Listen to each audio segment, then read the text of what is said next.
The story began with the steady rhythm of an axe striking a wall. Each blow grew heavier until a strange blue liquid slowly seeped through the cracks. A young boy's eyes lit up as he carefully collected the rare, precious ink into a small bottle. He turned to the tiny dark creature beside him, Nero, and thanked it softly for guiding him to the spot. Crawling out of the cramped hole where he had been searching, he wondered whether this ink would finally be enough to convince the pioneering corps to accept. Stepping into the light, he looked toward the distant city, its center glowing with vibrant, shifting colors. Far away in the bustling main streets, crowds had gathered in excitement. They were watching the colorists, a group whose bodies shimmered with radiant hues that sparkled like living light. Whispers filled the air, rumors that the colorists had defeated yet another giant creature that day. To the people of the city, they were more than warriors. They were heroes, protectors of the shining metropolis that relied on their power. As long as the colorists existed, the city believed it would remain safe. But far from that glowing heart of Sarang, at the city's dim outskirts, another crowd had gathered in the Shadow District. They stood before the testing site of the Sarang Pioneering Corps entrance exam, open only to those who possessed color. These hopeful applicants dreamed of venturing into the Black Lands and returning with glory. But not everyone was welcome. The young boy arrived with his bottle of ink still clutched tightly in his hands, only to be thrown out before the exam even began. The guards barked at him to leave, reminding him sharply that people like him had no place there. Frustration boiled up inside him. He shouted back, demanding an explanation. Holding up the ink he had risked so much to collect, he insisted it proved he was capable. A man with striking red hair stepped forward, irritation clear on his face. Did the boy really need it explained again? He was colorless. The word hit like a hammer. The man went on, saying everyone was born with their roles already fixed, though fools who didn't know their place always appeared. Flames curled around the red-haired man's hand as he leaned in, warning the boy to listen carefully. People like him didn't belong here. With a sharp flick of his wrist, fire roared toward the boy. He instinctively flinched, bracing for the burning impact, only to realize a second later that the attack had struck the ground beside him, missing on purpose. The red-haired man smirked, clearly enjoying the fear in the boy's eyes, and declared that only the chosen had the right to become pioneers. One by one, his companions stepped forward, each displaying their own unique abilities, glimmering sparks, twisting ribbons of water, blinding shards of light. Every power was more spectacular than the last. They explained that beyond the city walls stretched the Black Lands, a vast and deadly realm swallowed by eternal darkness, where monstrous creatures prowled unseen. Only those with color and true strength could survive there. Pioneers risked everything to explore the unknown, searching for resources and treasures vital to humanity's future. They were the true heroes of their age, the man said. For someone colorless, becoming a pioneer was nothing but an impossible dream. He ordered the boy to return to Kalisa's labor district, stop showing up at their gates, and disappear. As the door slammed shut, he added coldly that next time, he wouldn't miss. The boy remained still. A tiny black creature peeked from his pocket, trying to comfort him. He whispered gently that it was fine. There were still other places they could try. He was used to rejection. Smiling faintly, he promised that one day he would become the greatest colorist ever. He pushed Nero back into his pocket. The little creature resisted, but the boy whispered for it to stay hidden. Someone might see them. Turning away, he said they should keep looking, somewhere that might actually accept. From a nearby window, a strange man watched their exchange, a thin grin sliding across his face. Hours passed. After being rejected again and again, the boy crossed another name off his list. He sighed. Another failure. Nothing he could do about it. Eventually, he arrived at Mari's workshop. Like him, she was colorless. Seeing him at the door, she greeted him warmly. "Welcome back. Judging by your face, it didn't go well again, did it?" He nodded. She smiled gently and told him that people simply didn't recognize talent when they saw it. In her eyes, he was probably stronger than most pioneers already. He shrugged, saying that no matter how skilled he was, no corps would ever accept a colorless. Mari reminded him that despite everything, he always returned safely from the Black Lands. His abilities had proven themselves time and time again. He corrected her softly, saying it was only thanks to Nero. Then, changing the subject, he asked if she could buy the ink he'd found. She agreed instantly, saying she'd pay him well. As she poured the ink into her energy device, she let out a relieved sigh. Supplies had been scarce lately. The boy commented that it was because the city kept demanding more pioneers. Mari nodded, saying their entire livelihood depended on ink. She looked at him with concern, her expression tightened. He had worked harder than anyone he knew, yet no corps would accept. Everyone simply called him K, as if stripping him of even the dignity of a full name. When she asked if he had thought about what she told him earlier, he could only shake his head. He admitted honestly that he hadn't. The place she mentioned seemed impossibly distant, something meant for people far more talented or privileged than him. Before he could finish explaining, Mari slid a sheet of paper across the table and placed it directly in front of him. Her expression was firm, almost unyielding. "You have to try everything," she said, her voice leaving no room for refusal. "You never know how things will turn out. This could be your chance." Kay picked up the paper, and the moment his eyes read the heading, his hands stopped moving. Dawn Pioneering Corps, an S-rank unit known throughout the region. He had never once imagined applying. In his mind, someone like him would fail before even stepping through the door. Could his skills truly be recognized at such an elite level? Mari insisted they could. She told him again that this was a genuine opportunity, one open to anyone with ability, not status. If he wanted acknowledgement, real acknowledgement, then he couldn't let this moment slip by. She reminded him he had dreamed of being a colorist since childhood, long before the world grew complicated. She promised she would support him, just as always. Kay finally smiled, the tension easing slightly, and said he couldn't afford to hesitate anymore. He thanked her, took the application sheet, and left. Walking through a narrow alley, he reviewed the form again. Time was short. He needed to prepare. Then Nero suddenly tensed in his pocket. Kay frowned, sensing danger. A blast struck his back, sending agony through him. His scream echoed, and everything went dark. Kay trembled violently, his knees barely able to support him. One of the attackers let out a cruel laugh, saying he was lucky to have dodged that last strike. Another, the man with sharp green hair and an icy stare, responded coldly that it didn't matter. The boy would be dead soon anyway. Who cared if a colorless died? To them, his life held no value. From Kay's pocket, Nero burst out in a panic, crying desperately as it tried to reach him. Kay's vision blurred, consciousness slipping like sand through his fingers. With the last flicker of strength he still possessed, he signaled Nero to run, to get as far away as possible. His hand twitched weakly, and then everything dissolved into darkness. When he next opened his eyes, he was surrounded by pitch-black emptiness. The stench of decay was overwhelming, thick enough to burn his lungs. He realized he was lying deep inside a pit, its walls slick with toxic residue, the air heavy with danger. Above him, the green-haired man stood smirking, saying it was unfortunate he had survived the blast. He explained that this was an ink waste pit, a place where discarded inks mixed into a deadly poison that dissolved anything human. It was the perfect site to dump bodies no one wanted found. Kay's voice cracked as he asked why they were doing this. The man only grinned wider, enjoying his fear. They hadn't expected to find such a valuable treasure in the Shadow District. Turning toward a nearby cage, he revealed Nero trapped inside, trembling and calling out. A creature intelligent enough to follow human commands was extremely rare, worth a fortune on the black market. Kay's heart sank, rage igniting inside his battered body. He shouted Nero's name and struggled to stand. He cursed the green-haired man, demanding he let Nero go. The man mocked him, a colorless trying to look intimidating. How pathetic. Grabbing Kay by the collar, he sneered that someone like him didn't deserve such a creature. Years of insults Kay could endure, but losing Nero, his only family, was unbearable. His face twisted with fury. "Don't mess with me." The man froze. Darkness seeped from Kay's hand, swirling like ink coming alive, twisting through the air with a will of its own as a sharp, stabbing pain shot through the green-haired man's body, his breath hitching when he felt something pulling at him, draining him, as if his very life force were being sucked out. Panic flashed in his eyes and, with a terrified shout, he hurled Kay into the pit, muttering disgusting. As he stepped back, Kay plunged into the thick black liquid below while above him the attackers laughed, convinced it was over, all cleaned up. "Now we're rich." Nero's cries echoed from the cage, weak but desperate, but Kay's body refused to move as the ink dragged him down like chains. Was this really how it ended? After everything, was this his fate? No, he still had a promise. Then a voice echoed inside his mind, cold and distant. "Why are you just standing there? Why aren't you doing anything? Will you let it end like this? Save Nero. Take it all in. Don't hesitate. Accept it. Your true color. Now take it back." Black energy surged through him, spiraling upward as it flooded his veins. When he opened his eyes, he was standing in a vast white void. A faint silhouette, a shadow made of light, stood before him. He looked at his hands in disbelief, whispering, "What is this? What's happening?" He realized he was suspended inside the ink, surrounded by endless stillness, his memories beginning to blur, until Nero's cry pierced the silence, louder than before. Lifting his head, he saw them again, the men and Nero trapped in the cage. Determination ignited in his chest. He thrust his arm upward and the pit erupted, ink exploding outward in a violent storm as the men screamed in disbelief, watching the black liquid vanish in an instant. From the depths, something massive began to rise, a form shrouded entirely in darkness. The green-haired man stumbled back, face pale with terror. "No, no way," he whispered. "This can't be." Then, from the pit, a deep black hand emerged, rising toward them. Meanwhile, the chemical factory had been completely destroyed, reduced to twisted metal and broken concrete. A large crowd had gathered around the ruins, but officers stood in a firm line, keeping everyone from getting too close. Among the onlookers, an old man shouted loudly, insisting he had witnessed everything with his own eyes. One of the officers humored him, notebook in hand, jotting down his words. The old man declared. A huge black hand suddenly appeared. It destroyed this whole place in an instant. The officer nodded politely, replying,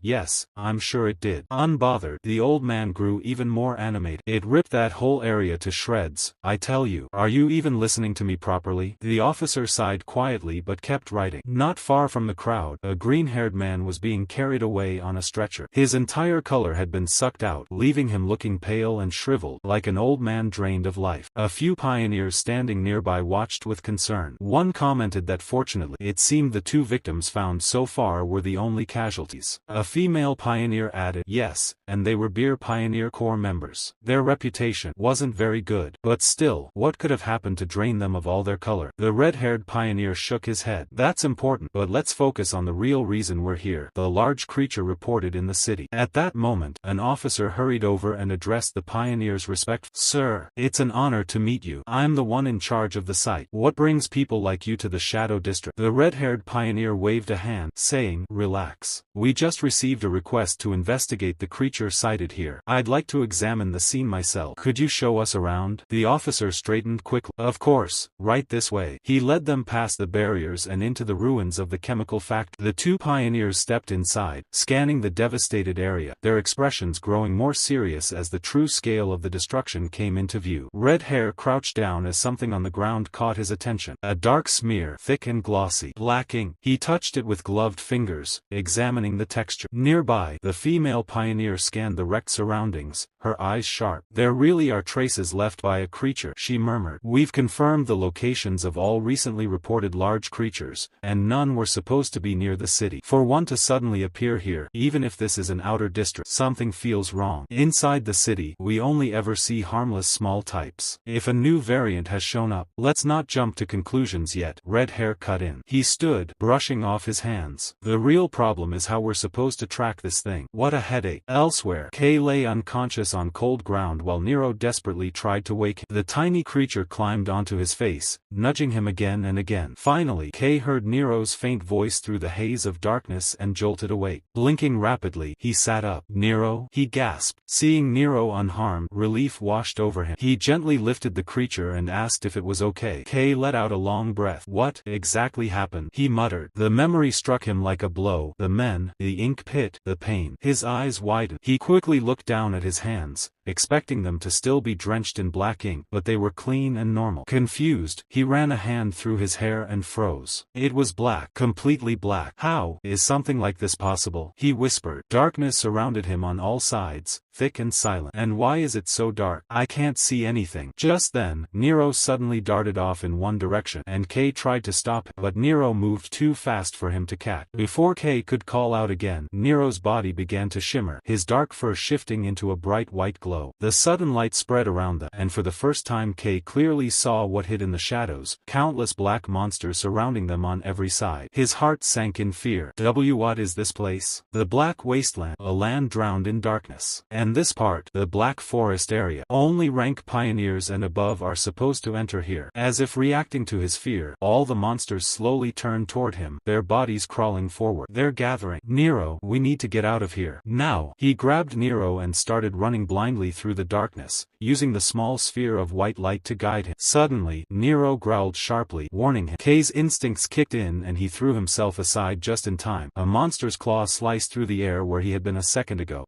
That was way too close. He gasped and thanked Nero before continuing forward, dodging more attacks as the creatures lunged from every direction. Because of Nero's light, Kay could see them well enough to avoid their strikes. Step by step, he pushed through the pitch-black forest, Nero guiding him each time danger appeared. Then, In the midst of running for his life, Kay felt something strange. What is this feeling? A surge of energy spread through his body, as if black power was gathering deep within his chest. He suddenly realized he wasn't tired, not even after sprinting so long. I ran so far, but I'm not exhausted at all. I'm faster, lighter. My whole body feels overflowing with strength. Before he could understand it, Nero sensed another attack. This time the monster was extremely close, too close to dodge. Kay turned just as the beast opened its massive jaws to swallow him whole. In that instant, he squeezed his eyes shut, fully certain that he was about to die. The monster lunged forward and bit down on Kay's raised arm, its sharp teeth sinking in, yet Kay felt almost nothing. Instead, a strange crack echoed through the forest as the creature's fangs shattered against his skin. Kay stared in disbelief. How could a monster's full-force attack have absolutely no effect on him? The creature, now trembling in fear, scrambled away into the darkness. Kay looked down at his unharmed arm, stunned. I was sure that would have torn my arm off. So this is the power of a color. As he tried to make sense of it, Nero suddenly appeared in front of him, barking urgently as if trying to warn him about something. Before Kay could react, a massive shadow rose behind Nero. A huge monster stepped forward, Cyclops. The beast towered over everything, its single glowing eye fixed on Kay. Kay froze where he stood. His eyes widened, sweat dripping down his forehead as fear spread through his chest. A Cyclops was a predator that only appeared deep inside the black forest.